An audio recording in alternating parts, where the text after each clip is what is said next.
I've become quite interested in the idea of silence in leadership. It links to coaching, but the idea that creating space for people to think and reflect and contribute, and not feeling threatened by other people doing that, it's a really an essential leadership skill, but really difficult for people who are on the very edge of their capability in leadership, perhaps the ones I've talked about who haven't been trained, and think that if they're not talking and dominating, they're not leading.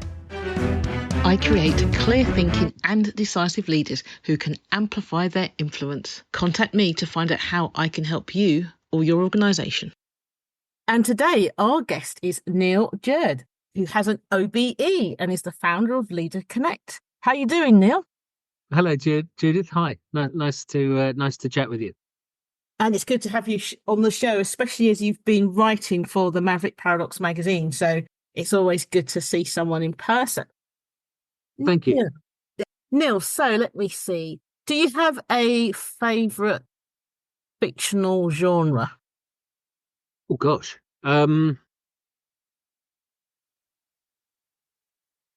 Actually, I read an awful lot of factual stuff. I read a huge amount of history. I read very little fiction at the moment. I think everything I've read in the last couple of years, a lot of it's historical, and some of it's kind of work related or psychology. When I do read fiction, it is kind of detective-y, mystery type stuff, just stuff to get lost in. I'm like that now. Whenever I'm reading fiction, it tends to be almost escapism now, because you're just so busy. It's just like, so like the mystery books have become cozy mystery books. It's like even make it even easier just to relax into it. Yeah. So Neil, tell me a bit more about you. Well, as you know, I wrote the leadership book, and my day job, my work is related to that. We run leadership courses for various organizations based on the book. So that's kind of what I do to earn money. I also founded a charity called the Neil Jurd Trust in memory of my wife, my late wife. And that operates in Cumbria, where I live in the north of England. I'm also the head of leadership training for the Army Cadet Force, running courses for all officer adult entries to the Cadet Force. And in a previous career, I was a regular Army officer. Wow, that's quite a lot of leadership you've got going on there. Yeah. I mean, leadership really interests me as a concept. I've worked for some very effective leaders, some people I've loved working for. I've led a lot of people. I've led soldiers on operations all over the place. So I've had a lot of time to think about leadership, and it fascinates me. So that's generally a lot of what I read has got a leadership angle to it. Yeah, me too. Have you found that whenever you're doing something or watching something that it's like a busman's holiday, you immediately think about the leadership aspect of the thing, that you can be watching a film and then you're thinking about the leadership of the film, or something's happened and you're like, okay, I'm glad you're nodding there. I'm glad it's not just me being completely weird about it all. No. Well, it's hard not to see things in the framework of what you're interested in, isn't it? And yeah, for me, it's what would I do if I was there? What would that be like? Would I cope? So yeah, absolutely, I definitely do that. I know, and also I think it's noticing children leading as well, isn't it? And you go, okay, that's interesting when you see kids doing their thing as well.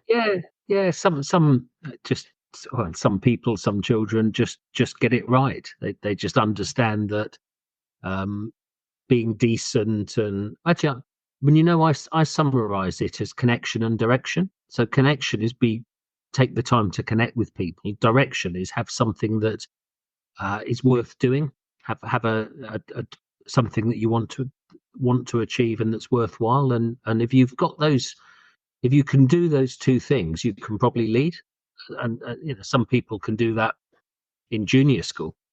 Yeah, tell me more about connection and direction, because I know you wrote about that for the Marriage Paradox magazine. But when I was like reading it, I was like, yes, definitely. I was just loving it, and it'd be really good to share a little bit with the audience about exactly what you mean, because I've not heard anyone refer to leadership in that way, and I think it's quite a good way of looking at things. Yeah, well, my take is that leadership is really simple, and that I think it gets overcomplicated. There are so many books or courses. I've seen courses with presentation after presentation where something like 90 slide presentations to explain really simple concepts, and it ends up overwhelming people, and people think leadership isn't for them, that it's some kind of MBA level activity that's for particularly clever and well-paid people, and it just isn't. It just shouldn't be like that. And connection and direction, it comes out of a doodle video I recorded a few years ago, and I summarized it as I got it down to these 2 points. And connection, you connect with people. You as a leader, a really good use of your time is to spend it building good relationships, getting to know people. I'll go for a cup of tea with them, I say, and and the reason for that is if someone offers you a cup of tea, they probably want you to stay for long enough that you can drink it without scalding your lips. So kind of always expect a hot drink. But connect with people, really get to know them, be open and honest with them, build. I think work friendships between levels are a very good thing. People get nervous of that, and it's a whole other discussion. But I think the better your relationships, the less chance there is people will let each other down. So that's kind of, it's still rather an abridged version, but that's connection. Direction, I talk about clear and compelling purpose, that an organization, a team should have a clear and compelling purpose. Clear, plain language, plain language, easy to understand, probably summarized in one line what it is you're doing and why. And compelling, well, it's got to be something worthwhile. It's really hard to, if you're doing something which is soulless and perhaps only involves making money for other people, that's not compelling. However good your leadership is, you're probably wasting it in that environment. So that's it. That's connection and direction. I love that. I've been talking about when you're working with mavericks that you, and anybody, in fact, you need to give a compelling reason to change. So that's somewhat similar. And my view is the compelling reason is from the perspective of the person. It's not your compelling reason, because that's not compelling. Yeah. Yes, absolutely. And I think that comes from connection as well. I'm really understanding the other person and what drives them. In our courses, when we run leadership courses, we talk about the importance of connecting at an emotions and feelings level. So you really get what's going on for the other person. Because that helps you understand what does drive them and helps you provide objectives and an environment that's satisfying for them. Because if you don't, why would they stay if they can find somewhere else to be? That's the question, isn't it? And I think people are beginning to realise that you actually, as a leader, have to care. I remember it's not that unusual that if I'm doing a leadership, say, training course or something, and I'm saying, as a leader, you need to genuinely care for what your followers want and need, for the odd person to say, but I just don't care. And what difference does it make? And it's like, well, if you want to, you can only coerce somebody to do something for a short period of time. At some point, they will rebel. Yeah. And then what are you going to do? So you've got to get them aligned with you, but it doesn't mean that you're going to tolerate everything, but it does mean that you have to genuinely care about what you're doing and how it affects other people. We were taught at Sandhurst, at the Royal Military Academy Sandhurst, which is where I trained as a young officer, and then later I was an instructor. Serve to lead. In fact, the motto of Sandhurst is serve to lead. It's what we wear on our cap badges, those words. And it's the idea that leadership is an act of service. You serve the soldiers that you're in charge of by looking after them and by leading them well. Actually, being a good leader is partly how you serve people. So I find it shocking but not surprising that people have said that to you when they're so overt and they say, well, we just don't. I don't care. But gosh, I wouldn't want to work for that person. Would you? No, it's similar when I talk about neurodiversity, when people have said, why should we make adjustments for somebody who's neurodiverse? And it's like, and it's the other question, isn't it? It's like, why would you not want to make, because it feels like self-evident that you'd want everybody to be able to work to their capabilities and beyond.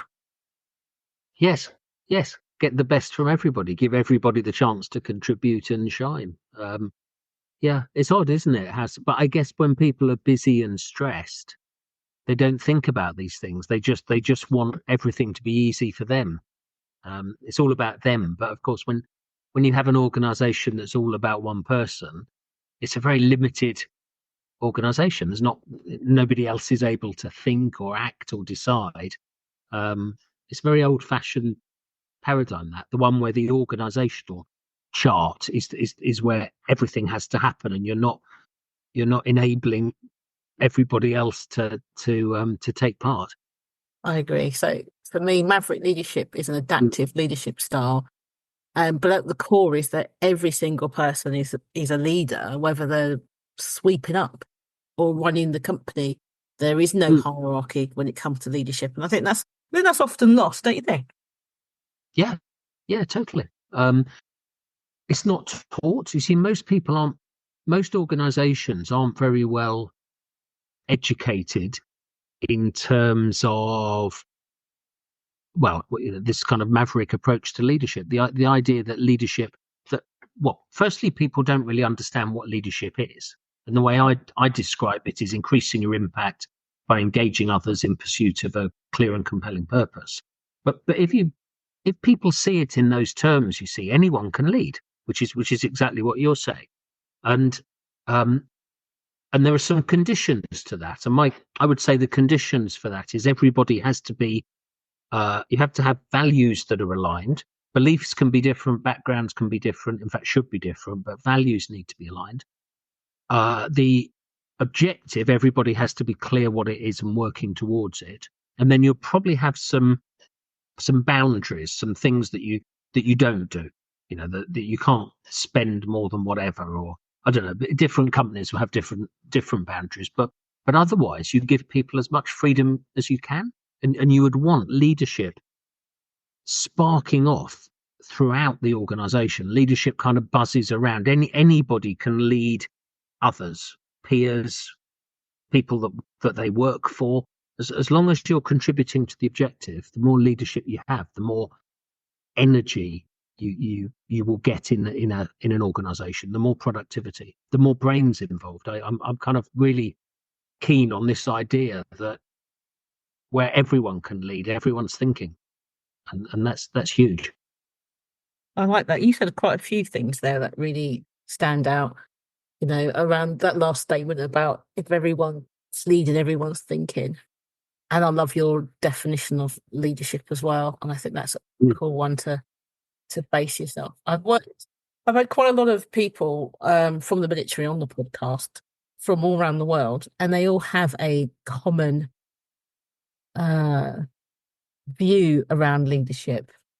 Not necessarily leadership as serving or serving to lead, but something very, very, very similar. And they all say that the stereotype of just following orders in a modern military is no longer true. In fact, very much leadership being pushed down to the closest to the action, as it were.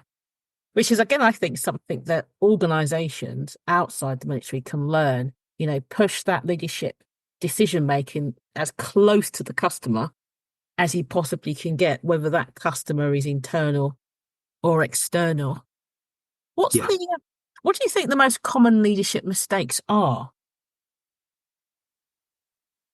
Over controlling things. Actually, so most leaders, in my experience, and I'm talking about my commercial experience over the last 15 years, most organizations don't teach people to lead. So, and have a history of not teaching people to lead. So people in leadership positions haven't been taught, and they've been led by people who haven't been taught. So there's really very little understanding of what a leader does. So you get busy managers who don't quite know how to have a leadership effect, but they're going to justify their pay or their promotion. So they'll work really hard, maybe 2 or 3 times harder than other people. This is really common in schools, I think. Senior leaders in schools carry an awful lot of pressure and work really long hours. So doing a lot more, meddling and micromanaging, again, not quite knowing how to lead, but wanting to be seen to be useful. So kind of getting involved in stuff, the pointless correction of grammar or rearranging sentences in other people's work, all of which might be have some tiny use, but what it actually does is distort the system. So you find yourself copied in on every loop, and nobody feels trusted. So it's actually really destructive. I advocate a rather brave approach where you make sure that people know what they're trying to achieve. You make sure you've got the right people, you train people, and then you get out of the way. I don't know whether you've seen, I did a TEDx talk last year, I think, at the beginning of last year, and it's called Pause and Allow. And my message, the allow part, is that one of the best things you can do as a leader is allow other people to think, to decide, and to act, which links back to what you were saying about the common military theme, that the person nearest the problem can, not just can, should make the decision and act without referring upwards. The more layers in any decision, the slower that decision will be, and the speed of good decision making is really important in the military, but also in business. I think you're right, and I'm just reflecting on great leaders and that speed of decision making. And I think what's missing, when we are training people to lead, regardless of their position, is that ability to know what are the variables you are supposed to bring in for to make that decision. And I think that's part of the problem. So, as someone who's been a senior leader from the age of 24, you learn, or I learned specifically how to make those decisions by gathering the right type of data in the right order to be able to make a decision. Because you don't, the more senior you get, you don't necessarily have time, and you also have to learn how to make decisions without all the information. I think that's quite different from managers. Managers tend to have all the data, and then they make a decision, where leaders will only receive some of the data, and they have to make some calculated risks. And I think that's not often taught, is it? That ability to know, what do I need to actually ask in this moment? And also, how do you get to know your team member well enough to know that the information that they're giving you is likely to be the right information, so they're capable of providing that information? Yeah. Is that something that's taught in the army? I mean, do you deliver that type of training to your army recruits? Gosh, well, it's a long time since I left the army in 2009. The cadet force stuff I do is they're adult volunteers. Okay. So it's a slightly different type of training. We're teaching them how to be youth leaders. and to be youth leaders of other youth leaders. But yeah, we definitely tell people that it's about people. It's about forming relationships, understanding, well, getting to know people so well that you know that you've got that level of trust, and you know them well enough to know that if that person tells me something, it's going to be right. And if the other person tells me something, I might need to ask a couple more questions just to assess the information a little bit more. But that's just goes back to that connection thing I was saying. And picking up on something you said, Judith, I think that you can manage an organisation into the ground. Let's listen to a quick advert. As a leader, you know that having a strong level of influence is essential to achieving your goals. But how do you know if you're truly making an impact? Take the How Influential Are You scorecard to get a clear picture of your current level of influence and identify areas for improvement. With personalised recommendations and valuable strategies, you'll be able to amplify your influence and make a real difference as a leader. Don't miss this opportunity to improve your leadership skills. Take the scorecard now at amplifyyourinfluence.scoreapp.com. Welcome back to the Maverick Paradox. This is the podcast for the pathologically curious. It struck me while you were talking, management is almost something that can be replaced by good AI. Whereas leadership, that kind of calculated risk, that's this, because I think, by the way, it's interesting you're saying these things, because for me, I've reflected on that quite a lot in running my own business, that to lead effectively, you are taking I've got a guy working in Libya at the moment, full time, my second person in Libya. We've got an online platform, we've got the book, we run courses for people, but every step in the business, there's always an element of risk. There's always will this work? Should I be spending whatever on marketing? Is it safe to send someone to this place? Is this a one-off client or a 3-year job? And I think if you were to try and find your answers in management, you wouldn't, and you'd always play safe. And if you always play safe, you'll have a glide path to failure. It might be a slow glide path to failure, but without leadership, your endeavour will die out without a leader who is willing to take a risk, and the right type of risk. Yeah, a calculated. It's risk and gambling are very different, I think, and that's really important.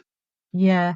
Also, I think good leaders, are always calculating, and I don't mean this in a hard, cold way.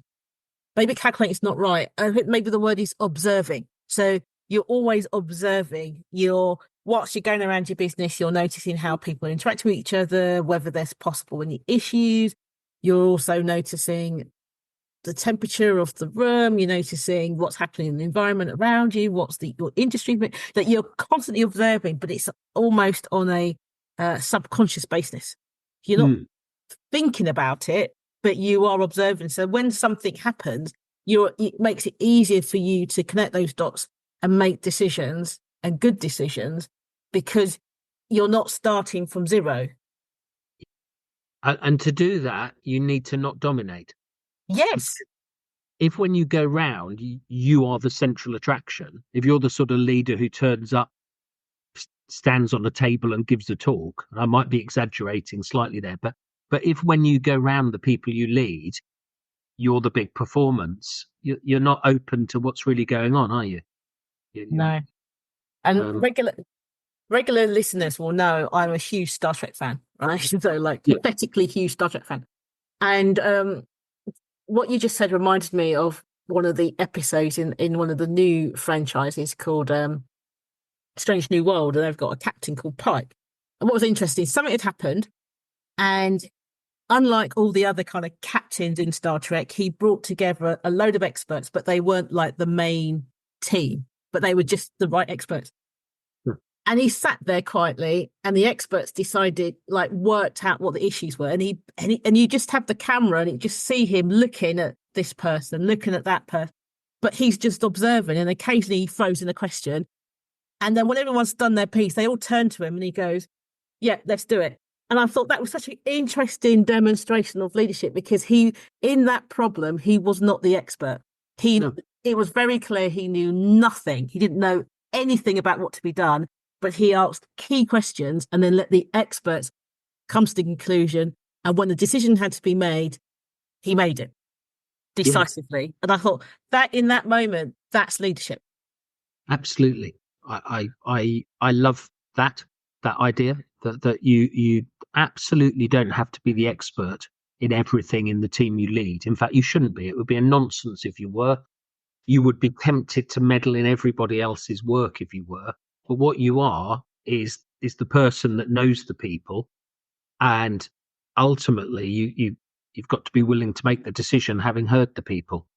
The leader that interrupts or dominates or needs to show their own intelligence to the people that they're leading, I think disrupts discussion and interferes with the decision, the best decision that can come out. I've become quite interested in the idea of silence in leadership, it links to coaching, but the idea that creating space for people to think and reflect and contribute, and not feeling threatened by other people doing that, it's a really an essential leadership skill, but really difficult for people who are on the very edge of their capability in leadership, perhaps the ones I've talked about who haven't been trained, and think that if they're not talking and dominating, they're not leading. So they cause quite a lot of friction and disruption. Yeah. Also, I think it depends on the organizational culture as well, because I've certainly been in situations where the ability to be quiet, so do you create space or use it as a way of leading or taking control of a situation, can be too understated for like the exec team, for example. So they think there is no leadership because you're not like you said before, they're not standing up on a desk and yelling and shouting orders to people. Have you seen that situation? Where a leader is criticized for not being assertive enough? Yeah, because they read in assertiveness as yelling and saying, do this, do that. Whereas they actually are being assertive, but they're being assertive in their silence, because it's an encouraging silence. It's an empowering silence. I've seen it done very well in with people that I've worked for. People who can hold the silence very well, but like the Star Trek captain you described, they can create the space. They allow people to feel totally comfortable contributing, but they don't give away their position as the leader, as the ultimate decision maker. You've got to be very comfortable to do that. That's true. It brings us to another point of leadership is courageous, isn't it? Because you're making quite a lot of courageous decisions, even to the point where you're allowing your own vulnerability to seep through because you believe that's what needs to happen at that moment. So you take another risk, a personal risk, for the good of the team. Tell me about your book. At which point I should have one to wave at the screen, but I don't. But my book is called The Leadership Book. I played around with fancy titles, and then so the book's been out for a while, and we've sold like a lot, 6,000 copies, I think. But that's brilliant. Initially, I was going to give it all sorts of clever titles, and my friend, who was my first route to getting it onto Amazon, which is how we first sold it, said, no, call it The Leadership Book. That's what people search. If they want a leadership book, they're going to type in those words, and actually that's worked very well. It presents leadership in really simple and straightforward terms, which is what I try to do anyway in my work. This message that I've got, that leadership, it's not hard. You just need to do a few things consistently, and that's what the book offers. Very simple models of what leadership is or how to communicate, things that people will remember things people can print off or whatever, put up on the wall. Very simple frameworks for discussion. And I focus on leading and developing teams and planning. Those are the three big areas in it. And how does somebody get hold of your book? Well, the leadership book.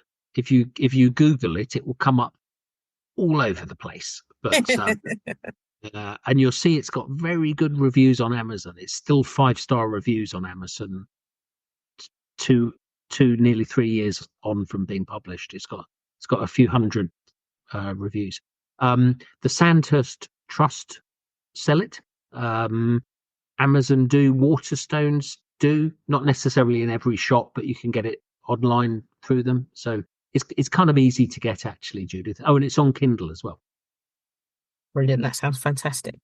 So before we end, is there one common mistake that leaders make, and what is the antidote to that mistake?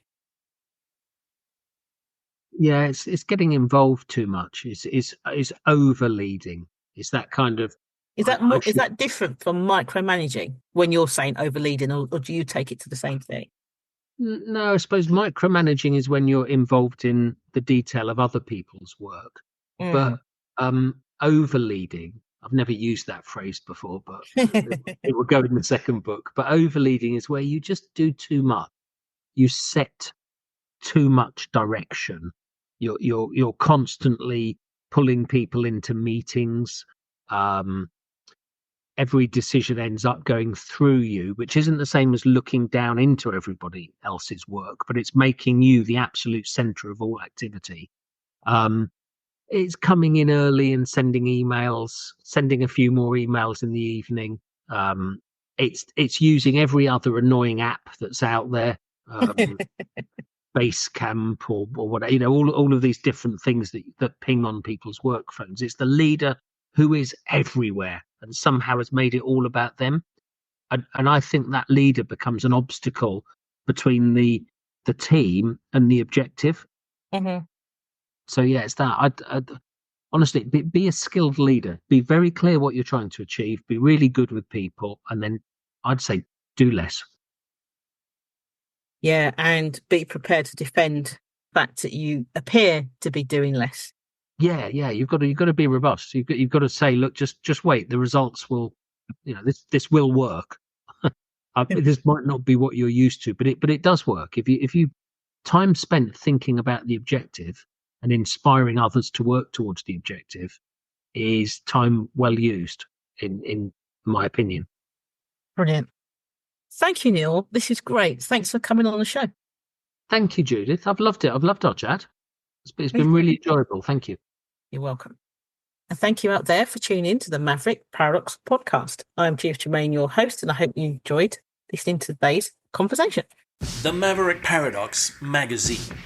The Maverick Paradox Magazine is for the pathologically curious. Written by a swagger of socialized mavericks who are divergent thinkers, the magazine tackles the biggest issues affecting maverick leaders today. You might be a business owner or a leader within an organization who wants to have your thinking challenged, to be exposed to a diversity of thought, or to learn from diverse experts in their fields. If so, the Maverick Paradox Magazine is for you. Join the swagger at themaverickparadox.com and engage in the conversation.